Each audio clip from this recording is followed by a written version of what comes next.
in perhaps the highest stake meeting of Joe Biden's presidency to date in a virtual summit with his Russian counterpart today. The president laid out how the U.S. is prepared to respond if Russia invades Ukraine. Mr. Biden spoke with Russian President Vladimir Putin via video call for roughly 2 hours. The Biden administration says it plans to hit Russia and its banks with tough sanctions if it invades Ukraine. U.S. intel shows Russia continues to amass tens of thousands of troops along its border with Ukraine, potentially in preparation for an attack as early as next month. However, the Kremlin continues to deny any intention of launching a military offensive. CBS News' Natalie has more.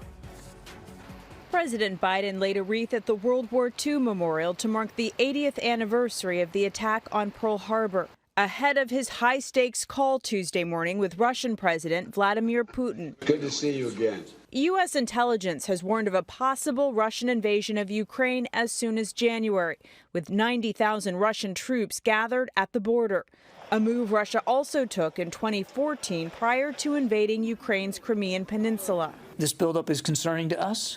It is still not entirely clear what Mr. Putin's intentions are. We don't believe that conflict is inevitable here, and that there is time and space, and there's room for diplomacy here to reach the best possible outcome.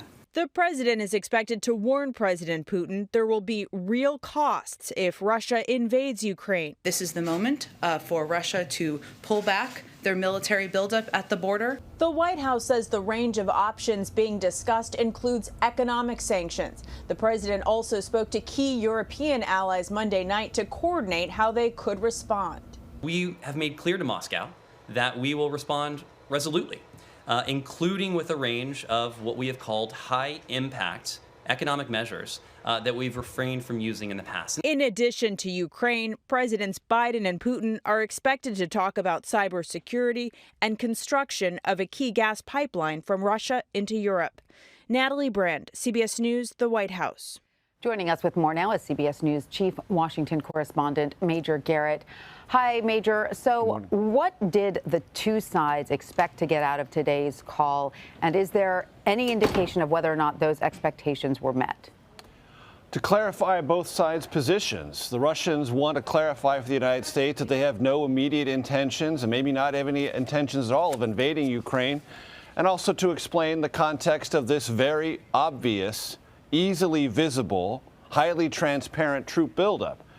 And we should recall that when Russia did have designs in the eastern part of Ukraine, it didn't do this. It sent in secretive troops, little green men, if you remember the phrase from the time, who were not wearing anything that gave the evidence of Russian insignias, yet they went into that part of the country. They used military means and guerrilla tactics to take over the eastern part of Ukraine. So it is clear when Russia wants to do something in Ukraine, it knows how to do it. And when it did it before, it didn't have such a public and highly visible troop buildup on the Ukrainian border.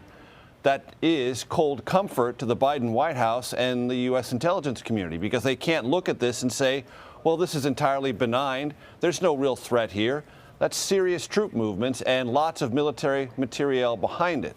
And so President Biden wanted to make it clear to President Putin, we see this, the United States does, our Western allies see this, and we are preparing in advance to do things that would be deeply injurious, not just to the Russian economy, but to those close to Vladimir Putin in terms of politics and economics, the oligarchs in Russia, to harm them economically if, in fact, Russia crosses that line into Ukraine. So both sides clarifying where they are and, if possible, trying to lower the temperature. Not clear if that's been achieved. Right. And so, Major, Russia continues to maintain it has no intention of invading Ukraine. So how does it explain this troop buildup? Is the West supposed to believe this is only a defensive move? Well, so there is a long history here, and it's worth keeping in mind, particularly on December 7th, which is, in our country, the 80th anniversary of Pearl Harbor and our introduction into World War II.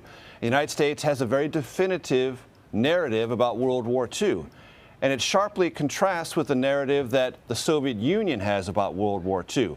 The Soviet Union narrative is it was the Soviet Union that defeated Nazis in large part. Yes, the Allies helped with D-Day and after Pearl Harbor engaging in the Pacific theater, But the Russians, the Soviets, then would remind the world that more than 20 million Soviets and Russians died in World War II. Less than 1 million Americans died in World War II. So the Russian narrative is, we sacrificed more, we gave up more to defeat the Nazis and win World War II. And after that period of time, we have been belligerent about protecting our territorial interests with countries surrounding Russia, then the Soviet Union, to protect from future European incursions, European invasions. Russians would argue that for centuries in European history, they were the always invaded one. They never invaded anyone else, but they were invaded. So why do I go through all this elaborate history?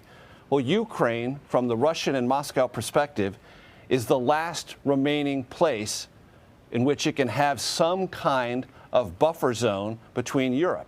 Not that Europe is particularly hostile right now, but in the Russian mentality, it's deeply important and deeply symbolic to its own territorial integrity. So the Russians say, keep the Western interests out of Ukraine, leave it to us, and we will be satisfied. Well, what do the Ukrainians have to say about this? Their attitude is, we're drifting more toward the West, and happily so. We don't want to be in the Moscow-Russian orbit any longer.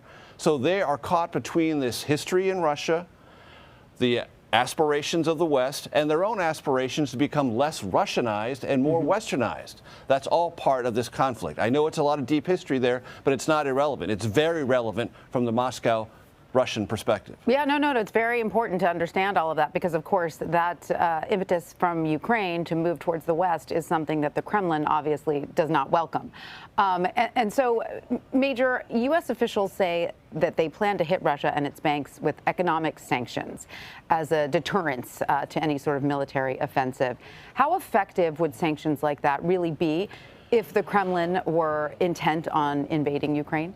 So they're only as effective as they are universally applied. And one of the great conversations and the most important behind-the-scenes conversations going on right now is between the Biden administration and the rest of Europe to make sure that if sanctions are applied, they are applied as universally as possible, meaning no gaps in the Western economies in the application of these economic sanctions. The more widespread and universalized sanctions are, the more effective they are, the more that they bite economically. They are not, in the large measure, a deterrent, but they are a punishment. And after Russia used those tactics to invade the eastern part of Ukraine and essentially take it over, there were economic sanctions applied. That deterred Russia from further aggression in Ukraine, but it didn't reverse anything that they had already achieved. So there's a mixed record on economic sanctions. The great complication for the Biden White House is there are a lot of European relationships with the Russian economy and particularly energy supplies. And in Europe right now, there are two very dominant issues. One are higher energy prices and lower supplies. Well, Russia is a potential answer to both of those by increasing supplies. Well, that gives them leverage right now in this entire economic sanctions conversation. Because if the Europeans anger the Russians so much with economic sanctions that they increase the cost of their own energy or diminish supplies because Russia closes off the spigot, well, that becomes a domestic political problem in Europe. So it's a very, very tough balancing act for the United States right now. That's why the preeminent goal of the Biden White House, no invasion of Ukraine, calming things down, withdrawing those forces, and moving things to a calmer, less hostile frame of reference. And, Major, is military action completely off the table? No, the Ukrainians have been very clear about this, and they've also made it clear in their public statements in the last couple of weeks that they are not, quote unquote, the patsy that they might have been when Russia used those guerrilla-type tactics to invade the eastern part of Ukraine. There's been a lot more westernized military equipment moved into Ukraine. There's been much more aggressive American instruction from military advisors. Ukraine says, you know what, we're not large enough to repel in toto a Russian invasion, but we can make it very costly in terms of money and in terms of blood. So the Ukrainians have said to Russia, don't think that you come in here and do so and just roll us over. That's not going to happen. There'll be tremendous costs for Moscow if this, in fact, is carried out. And the Ukrainians themselves have said, we can't rule out anything. We will be prepared for anything, but they're not going to be the aggressor. Clearly, they're not going to be the aggressor. They don't want to pick a fight with Moscow, but they're also warning Moscow not to pick a fight with Kyiv. All right, Major Garrett, thank you so much for your insight. We really appreciate it.